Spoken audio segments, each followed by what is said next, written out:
हम लोग देखते हैं बॉडी ऑफ क्राइस्ट या फिर मसीह का देह, उसके विषय में हम लोग थोड़ा देखेंगे, क्योंकि मैं बार बार बोलता हूँ सत्य के वचन को भाग करो। भाग करना बहुत ही जरूरी है, क्योंकि यहाँ पर दो समुदाय के बारे में लिखा गया है, यहूदी और अन्य जाति। इसीलिए बेसिक चीज है भाग करना। अगर जब तक भाग नहीं करेंगे तब तक आप सच्चाई को समझने नहीं पाएंगे। तो आज मसीह का देह के बारे में हम लोग इसको देखेंगे, ये शिक्षा को। तो हम लोग देखेंगे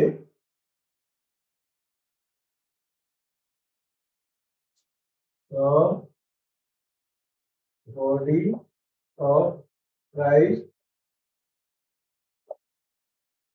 मसीह का देह, ये लिखा गया है। हम लोग देखेंगे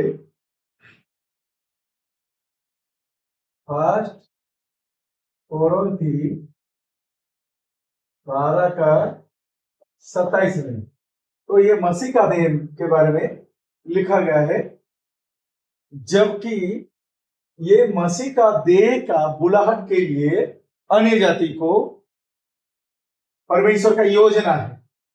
तो ये जो बॉडी ऑफ क्राइस्ट, यहां पर यहूदी and gentile,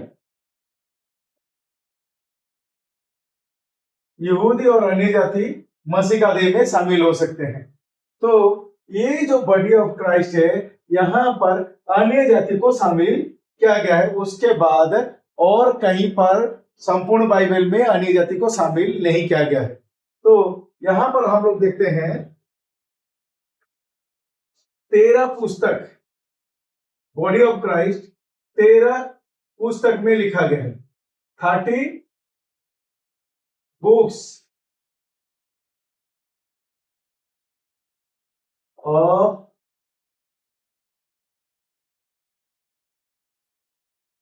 of the body of Christ. तो 13 तो किताब है। तो हम लोग देखते हैं पहला first Romans, second first Corinthians, third second कोरिन्थी,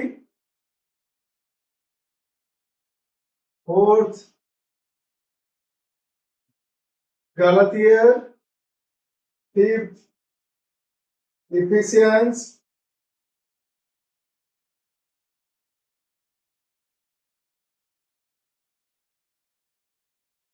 six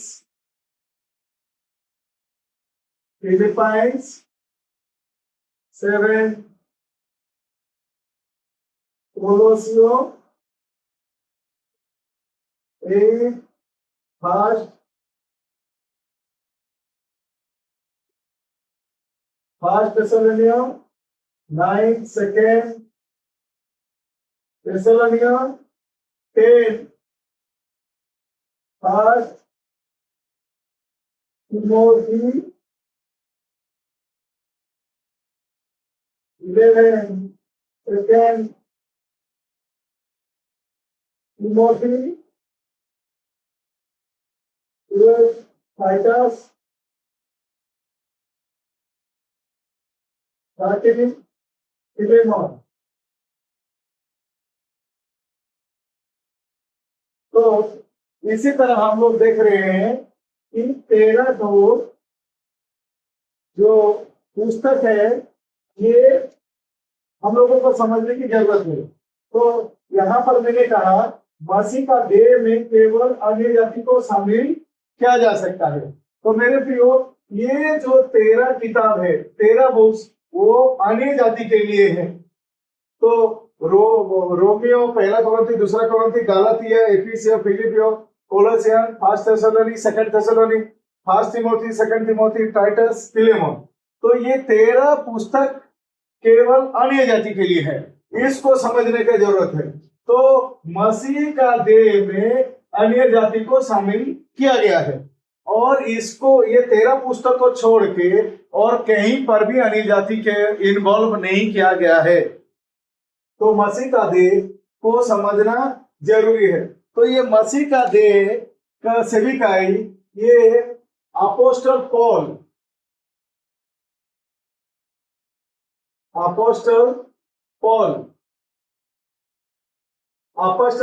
को दिया गया। तो इसी हिसाब से हम लोग को समझने की आवश्यकता है। जो प्रेरित पौल थे, तो प्रेरित पौल को मसीह का देह का सेविकाई दिया गया। तो पहला कोरिन्थी 12:27 में लिखा गया है कि हम सब मिलके, यहूदी और अन्य जाति मिलके मसीह का देह हैं।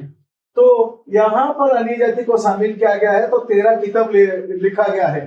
तो ये जो 13 किताब है ये केवल अन्य जाति के लिए है। तो जो अन्य जाति है बाकी किताब से खुद को ना ढूंढे, क्योंकि बाकी किताब केवल यहूदी लोगों के लिए है। ये 13 पुस्तक छोड़ देने से रेस्ट ऑफ बुक्स वो सारा यहूदी लोगों के लिए लिखा गया है, वो पुराना नियम हो या नया नियम हो। तो पर ये जो है ये अनुग्रह का किताब है, अनुग्रह का बुक्स है। इसी हिसाब से इसको समझना जरूरी है। तो मेरा विश्वास है कि आप समझ पा रहे हैं। संपूर्ण बाइबल परमेश्वर के प्रेरणा से लिखा गया है। पर बात यह है, जब आप सत्य का वचन को भाग करोगे तब जानोगे कि आप अन्य जाति हो। अन्य जाति के लिए 13 पुस्तक दिया गया है। इसी हिसाब से समय रहते ही अपने आप को जान लो, क्योंकि पौलुस के सेविकाई में अन्य जाति आते हैं। बिना पौलुस का अन्य जाति के लिए कोई भी जगह नहीं है बाइबल में। इसीलिए जबरदस्ती बाइबल में अपने आप को फिट ना करे। पर पौलुस हम सबों का प्रेरित है। रोमी 11:13 के अनुसार पौलुस का सेविकाई में अन्य जाति शामिल किया गया और उन्हें केवल 13 पुस्तक दिया गया है। मेरा विश्वास है ये सरल और सहज है। इसीलिए वक्त रहते ही समझ ले, जान ले, नहीं तो आप कंफ्यूजन में रहेंगे, आप डाउट में रहेंगे। इसी हिसाब से मेरा विश्वास है कि उस प्रभु आपका सोच और समझ को खोल दे। धन्यवाद।